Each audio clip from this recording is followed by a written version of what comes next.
Hi, Mystery Recapped here. Today, I'm going to explain a Thai comedy youth drama film called Ugly Duckling Series, Don T. Spoilers ahead. Watch out, because this story takes some emotional turns. Mainam is a painfully shy and deeply insecure teenage girl who hides her face inside a box every single day. She suffers from a rare psychological condition that makes her despise her own reflection. In her mind, she's the ugliest person alive and must keep her face hidden from everyone. She hasn't looked in a mirror for over 3 years and hasn't stepped outside during that time either.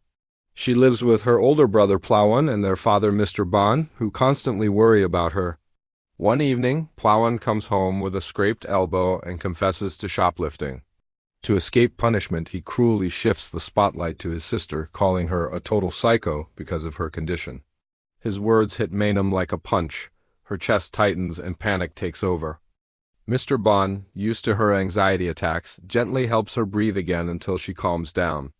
Mainam begins narrating her life story through her anonymous blog, explaining how she became an ugly duckling for the first 13 years of her life. She was just like any other girl, social, confident, and full of life. But everything changed in middle school when she fell head over heels for the most handsome boy in class. One day, overwhelmed by her feelings, she confessed her love to him in front of everyone. But instead of kindness, she was met with cruelty. The boy threw her gift to the ground and called her the ugliest girl ever.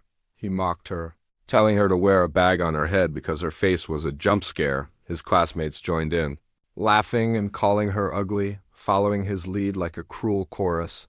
That moment broke her spirit. Humiliated and traumatized, Mainam shut herself off from the world. She refused to return to school.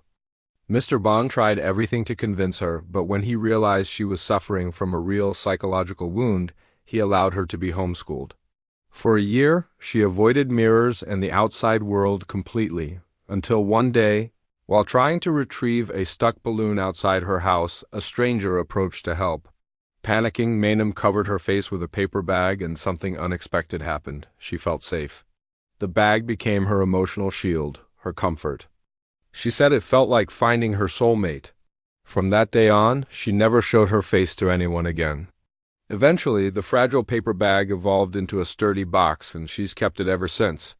Sometimes her family catches a glimpse of her face, but she avoids even that. She hardly ever allows herself to look in a mirror. Most of her time is spent online, anonymously chatting with strangers where no one can see each other's faces. It's the only place she feels accepted. The next day, Mr. Bond visits her doctor, desperate for a quick fix. But the doctor explains that Mainam isn't sick. She suffers from a condition similar to hikikomori, commonly seen in Japan, when adolescents or young adults isolate themselves in their rooms for months or years, avoiding all social contact. Luckily, her case isn't severe.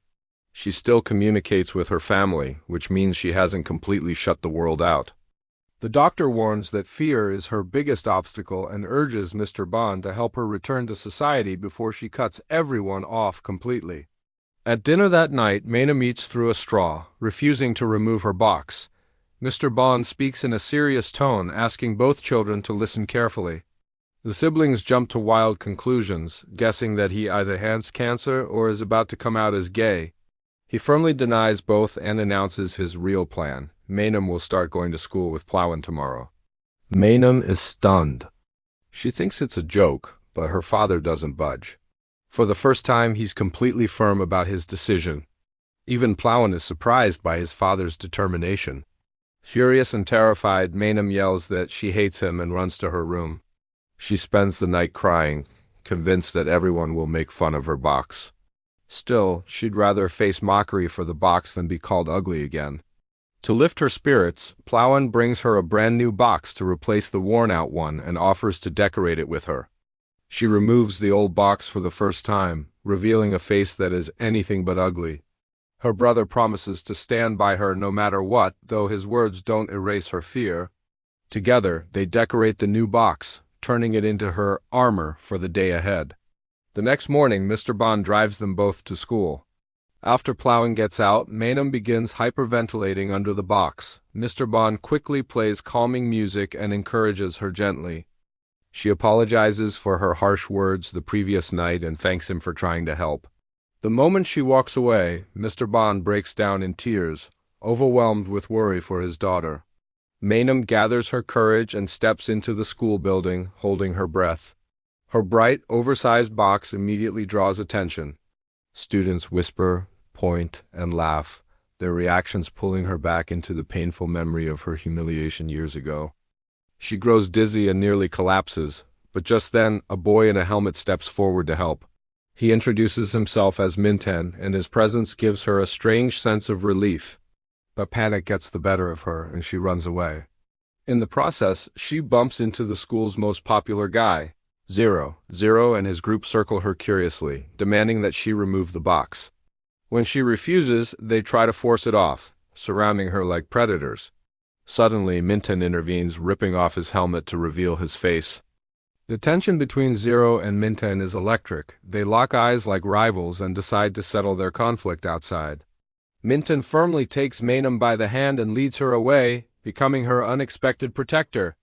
In the next scene, Maynham stands nervously at the front of the classroom, her box drawing every pair of eyes toward her. The teacher, who's already been informed about her situation, kindly asks the students to respect her privacy. But teenagers being teenagers, the class can't resist teasing her. They start urging her to take off the box, their voices echoing like a cruel chant. Among the students is Minten, and he's furious at their behavior. Maynham quietly walks to the very last seat, keeping her head down as whispers and giggles surround her. During lunch break, she wanders into the cafeteria, hoping to find her brother Plowin, but he's nowhere in sight. All around her, students stare, point, and gossip, as if she's some kind of spectacle. Two guys spot her eating with the box still on and decide to torment her by trying to pull it off. The entire cafeteria watches, but instead of helping, everyone laughs. Humiliated, Maynham abandons her lunch and runs outside in tears. Out in the playground, she breaks down alone, until Minten suddenly appears beside her. He's wearing his helmet again, and she instantly assumes he's mocking her. But he calmly explains that he simply likes how he looks in it. Then, in a kind gesture, he offers her part of his sandwich since she couldn't eat earlier. For the first time in a long while, Maynham feels relaxed around someone.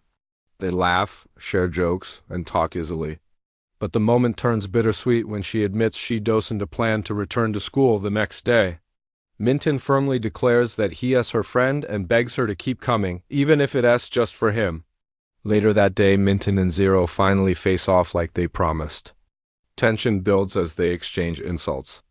Minten mocks Zero for constantly hiding behind his gang, then challenges him to a one-on-one fight.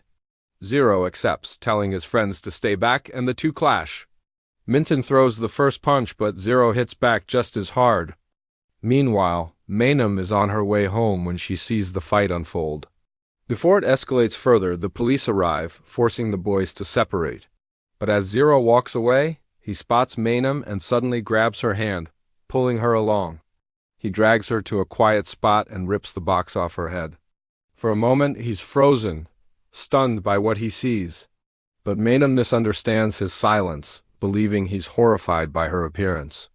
The painful memories of her trauma flood back and she collapses unconscious. She wakes up later in a hospital bed without her box. Panic sets in immediately, and the nurses have to give her a mask to calm her down. Her father, Mr. Bond, is crushed with guilt. He apologizes, blaming himself for forcing her into this situation, and promises she can stay home if she wants. But to everyone's shock, Maynham declares that she will return to school to get revenge on Zero for ripping off her box. The next day, Zero sits alone, thinking about her. He can't understand why someone as beautiful as Maynham would ever hide her face. Just then, she arrives and slaps him across the face for what he did. When his minions move toward her, he stops them. He tries to pull off her mask again, but Minten jumps in to protect her. Another heated fight almost breaks out, but Maynham stops them, dragging both aside to talk.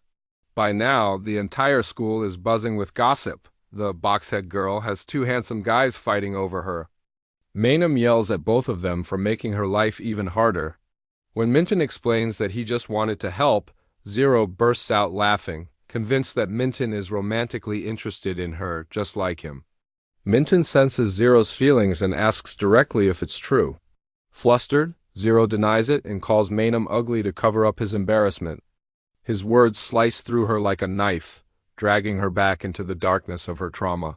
She collapses again, and Minton rushes to help while Zero stands frozen, jealousy burning inside him. The following day, Maynham retreats completely.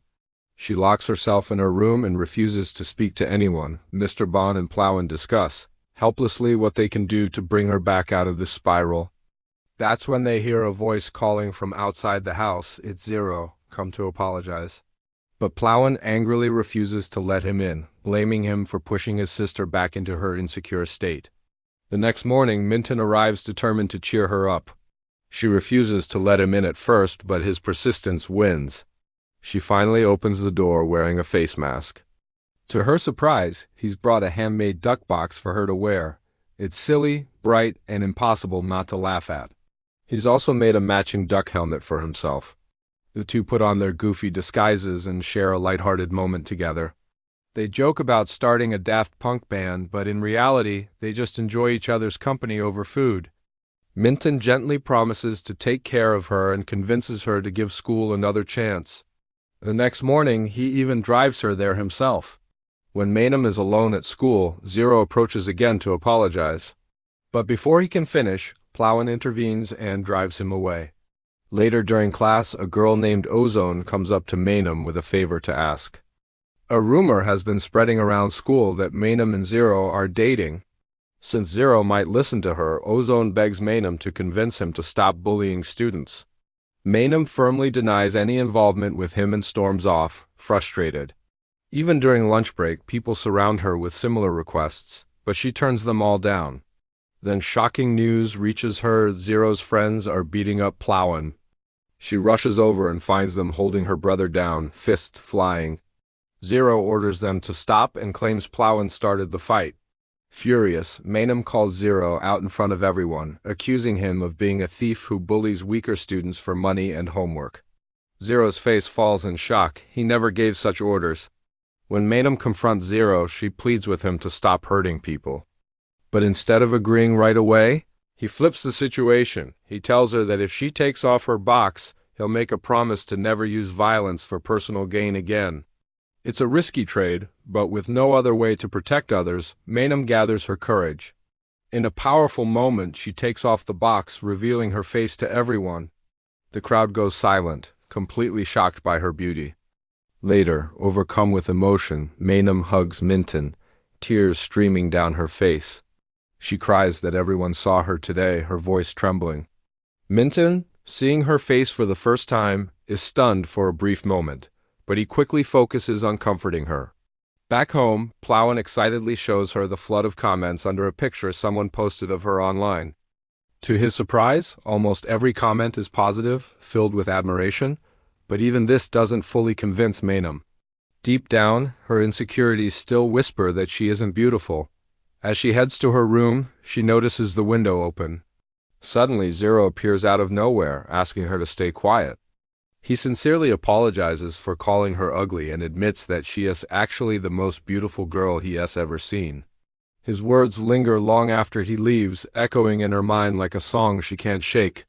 Later that night, she asks her online friend to look at the photo posted on the school page. Her friend gushes, calling her adorable and stunning. Slowly, Maynham begins to believe it might be true. She brings out a mirror, something she hasn't done in more than 3 years, and looks at herself. What she sees shocks her. She's beautiful, truly beautiful.